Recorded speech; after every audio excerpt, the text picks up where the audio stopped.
어떤 교회에 아주 아름다운 자매가 있으면 꽤 많은 형제들이 그 자매를 두고 기도하는 것을 볼 수 있습니다. 그런데 기도할 때 믿음 없이 기도하면 이루어지지 않는다고 하는데, 그래서 그 자매를 아내로 주실 것을 믿는다고 하며 기도합니다. 그런데 한 열댓 명의 형제들이 똑같이 믿고 기도하고 있습니다.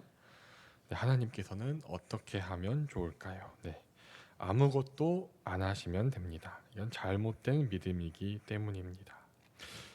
교회들마다 새벽 기도가 가장 붐빌 때가 언제입니까? 아마 수능철일 것입니다. 그래서 보통 한 학교에서 우리가 흔히 스카이라고 하는 서연고는 한 10명 정도도 못 갑니다. 그런데 기도하시는 모든 학부모님들이 우리 자녀들이 서연고에 갈 것을 믿음으로 기도하십니다. 우리는 이렇게 믿음이란 표현을 여러 군데 사용하고 있는데요. 정말 믿음이 무엇일까요? 참된 믿음이 무엇인지 오늘 본문 창세기 22장 1절을 보시겠습니다. 그 일 후에 하나님이 아브라함을 시험하시려고 그를 부르시되 아브라함아 하시니 그가 이르시되 내가 여기 있나이다. 여기서 그 일은 원문상의 복수 형태로 그 일들 후에라고 보아야 합니다. 즉 그 일들은 하나님께서 아브라함을 부르시고 언약을 주시고 인도하시는 그 모든 과정을 나타낸 것입니다. 아브라함은 처음부터 완전한 믿음을 가진 것이 아니었습니다. 아브라함이 하나님의 집을 떠나라는 그 말씀에, 아버지의 집을 떠나라는 하나님의 음성에 순종하기도 하였습니다. 그러나 그의 삶을 보면 두 번이나 이방인들 앞에서 자신의 아내를 누이라고 하였습니다. 하나님께서 애굽 왕에게서 구원을 주셨음에도 불구하고 그랄 왕 앞에서도 똑같이 자기 아내를 누이라고 하였습니다. 그리고 이삭을 기다리지 못하고 첩을 통해 이스마엘을 낳았습니다. 하나님께서 할례 언약을 주시고 이삭에 대해서 약속해 주실 때도 아브라함은 이스마엘이나 하나님 앞에 살기를 원한다며 그 말씀을 믿지 않았습니다.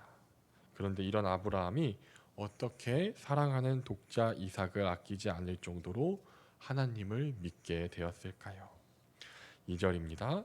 여호와께서 이르시되 내 아들 내 사랑하는 독자 이삭을 데리고 모리아 땅으로 가서 내가 내게 일러준 한 산 거기서 그를 번제로 드리라.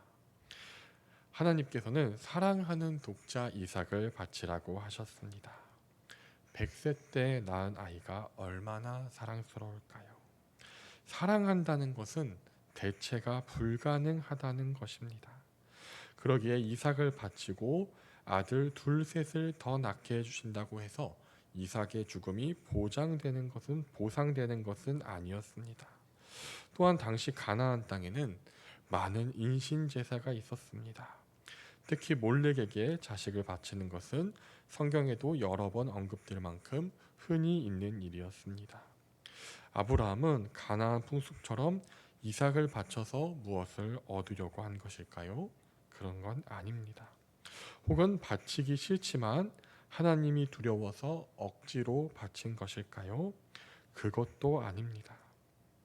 아브라함은 하나님을 믿었기에 이삭을 바쳤습니다. 구체적으로 무엇을 믿었습니까? 하나님의 언약을 믿었습니다. 하나님께서는 아브라함으로 큰 민족을 이루시겠다고 약속해 주셨습니다. 그리고 창세기 21장 12절을 보면 오직 이삭에게서 나는 자라야 내 씨라 부를 것임이라 라고 말씀해 주셨습니다. 그런데 지금 어린 이삭은 결혼도 하지 않았고 자녀들도 없었습니다. 그런데 하나님께서 아브라함에게 이삭을 죽여서 태워 바치라고 하십니다.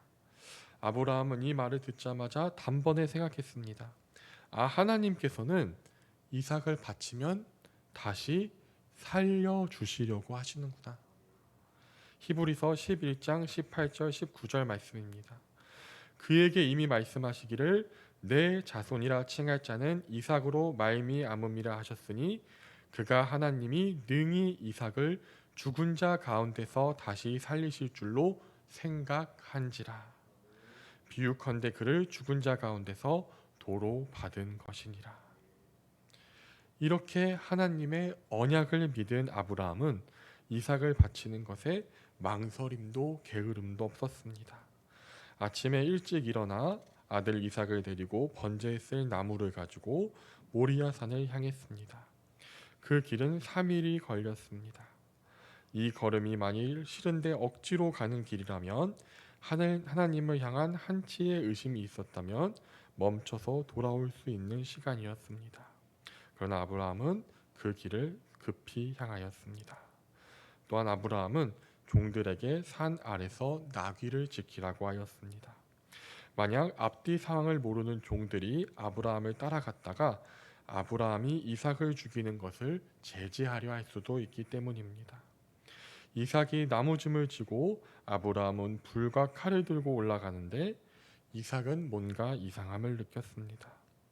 산에 도착하기 전 뒤늦게라도 종들이 양을 챙겨올까 생각하고 있었는데 산에 오르는 중에도 제사할 양이 없는 것입니다. 이삭이 물었습니다. 아버지, 불과 나무는 있는데 번제할 어린 양은 어디 있습니까? 아브라함은 답합니다. 번제할 어린 양은 하나님이 자기를 위하여 친히 준비하시리라. 아브라함은 이삭이 놀라 도망가지 않도록 거짓말을 하였습니다. 그러나 아브라함이 이삭을 결박하고 제단을 쌓고 나무를 버려놓고 제단 위에 올릴 때는 아마 이 모든 것들을 설명하였을 것입니다. 하나님께서 언약을 주신 것과 하나님은 전능하시며 언약을 반드시 지키시는 분이라는 것을 알려주었을 것입니다. 즉 이삭이 지금 죽더라도 다시 살아날 것이라고 알려주었을 것입니다. 하나님께서는 조카 롯을 네 왕과 5왕의 전쟁 가운데 구하고 왕들의 보복을 두려워하는 아브라함에게 다가가 두려워하지 말라 위로해 주셨습니다. 하나님께서는 자신을 아브라함의 방패와 큰 상급이라고 말씀하시고 참으로 아브라함을 일평생 지켜주시며 큰 상급을 주셨습니다.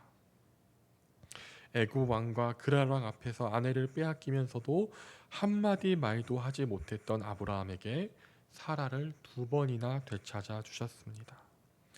75세 때 자녀가 없는 늙은 노인을 부르시고 창대하게 하시겠다는 약속이 100세 때 이삭으로 말미암아 이루어졌습니다. 비록 더디게 느껴질지라도 반드시 그 약속, 언약을 지키는 분이라는 것을 아브라함은 하나님과의 동행을 통해 알게 되었습니다. 아브라함은 제단에 누운 이삭을 죽이기 위해 칼을 치켜 들었습니다. 최대한 고통 없이 단칼에 죽이고자 했을 것입니다. 그때 하나님께서 말씀하십니다. 그 아이에게 손을 대지 말라. 그에게 아무 일도 하지 말라. 내가 내 아들 독자까지도 내게 아끼지 아니하였으니 내가 이제야 내가 하나님을 경외하는 줄을 아노라. 아브라함은 하나님과 동행하며 하나님의 보호하심과 위로하심과 인도하심과 상주심과 언약을 이루는 것을 보았습니다. 아브라함의 믿음은 하나님과 동행하면서 서서히 자라났습니다. 그리고 아브라함은 그 동행 가운데 또 이삭의 탄생을 통해 하나님이 전능하신 것과 그의 언약을 반드시 이루시는 분이라는 것을 알게 되었습니다. 그렇게 하나님을 바르게 알고 하나님을 알기에 바르게 경외하고 사랑할 수 있었던 것입니다. 하나님의 말씀을 듣고 아브라함이 보니 한 순양이 숫풀에 걸려 있었습니다. 아브라함은 순양을 가져다가 아들을 대신해 번제로 드렸습니다. 그리고 아브라함 그 땅 이름을 여호와 이레라고 불렀습니다. 준비하시는 하나님입니다. 그러나 준비된 것은 단순히 순양이 아니었습니다. 준비된 것은 첫째 아브라함입니다. 1절에서 하나님께서 아브라함을 시험하시려고 부르셨다고 하셨습니다. 하나님께서는 이기지 못할 시험을 주신 것이 아닙니다. 하나님께서는 아브라함과 동행하시며 아브라함이 이 시험을 이겨낼 충분한 믿음을 갖췄을 때 시험하셨습니다. 그리고 아브라함이 독자 이삭을 믿음으로 바치는 모습을 오고 오는 모든 세대의 믿음의 자녀들에게 믿음의 본으로 보여주셨습니다. 둘째, 하나님께서는 예수님을 통한 구원을 준비하셨습니다. 하나님께서 아브라함을 복의 근원이 되게 하신다고 하셨습니다. 이 아브라함의 복이 무엇입니까? 갈라디아서 3장 14절입니다. 이는 그리스도 예수 안에서 아브라함의 복이 이방인에게 미치게 하고 또 우리로 하여금 믿음으로 말미암아 성령의 약속을 받게 하려 함이라. 아브라함의 복은 그리스도 예수 안에 있는 성령의 약속입니다. 아브라함이 자신의 독자 이삭을 아끼지 않고 하나님께 드린 것처럼 하나님께서는 독생자 예수님을 우리를 위한 화목제물로 아끼지 않고 주셨습니다. 아브라함의 후손 다윗의 후손으로 예수님께서 오셨습니다. 예수님께서 친히 십자가를 지심으로 모든 죄를 사하시고 모든 말씀에 순종하심으로 의롭다함을 이루셨습니다. 그리고 보혈의 언약으로 죄사함과 의롭다함을 전가해 주셨습니다. 결론입니다. 아브라함은 처음부터 믿음의 사람이 아니었습니다. 눈에 보이는 이방wan은 두려워하고 눈에 보이지 않는 하나님의 언약은 의심했던 평범한 사람이었습니다. 그런 아브라함이 하나님의 말씀을 듣고 순종하며 하나님과 동행했습니다. 때로는 실수도 했습니다. 그러나 그 동행이 쌓이고 쌓여 아브라함은 하나님이 어떤 분이신지 알게 되었습니다. 하나님은 참으로 방패이시며 큰 상급이시며 전능하시며 언약을 지키시는 분이었습니다. 그래서 아브라함은 하나님께서 이삭을 죽여 바쳐도 그 언약을 지키시기 위해서 살려주시리라 믿었습니다. 그리고 하나님께서 그런 아브라함을 모든 믿는 자들의 조상으로 세워주셨습니다. 로마서 4장 20절부터 22절입니다. 믿음이 없어 하나님의 약속을 의심하지 않고 믿음으로 견고하여져서 하나님께 영광 돌리며 약속하신 그것을 또한 능히 이루실 줄을 확신하였으니 그러므로 그것이 그에게 의로 여겨졌느니라. 믿음은 하나님의 약속을 믿는 것입니다. 믿음은 하나님의 말씀을 믿는 것입니다. 사업의 성공이나 수능 대박이나 이성을 만나게 하실 것을 믿는 것이 아닙니다. 믿고 싶은 것을 믿는 것이 아닙니다. 하나님의 약속, 예수님의 주되심과 지금도 함께하심과 영원히 함께하심을 믿는 것입니다. 하늘의 나는 새도 들의 들풀도 돌보시는 하나님께서 우리를 자녀 삼으시고 태초부터 영원까지 지키시고 돌보시고 동행하심을 믿는 것입니다. 이 땅에서의 삶은 순간이고 저 영원한 하늘나라가 기다리고 있음을 믿는 것입니다. 우리가 그 믿음 안에 있을 때 우리는 염려치 않을 것입니다. 크고 작은 일에 일희 일비하지 않을 것입니다.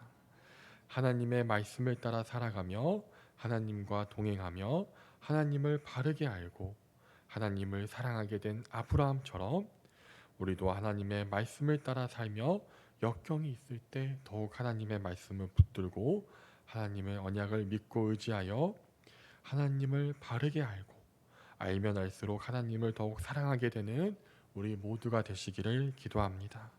기도하시겠습니다.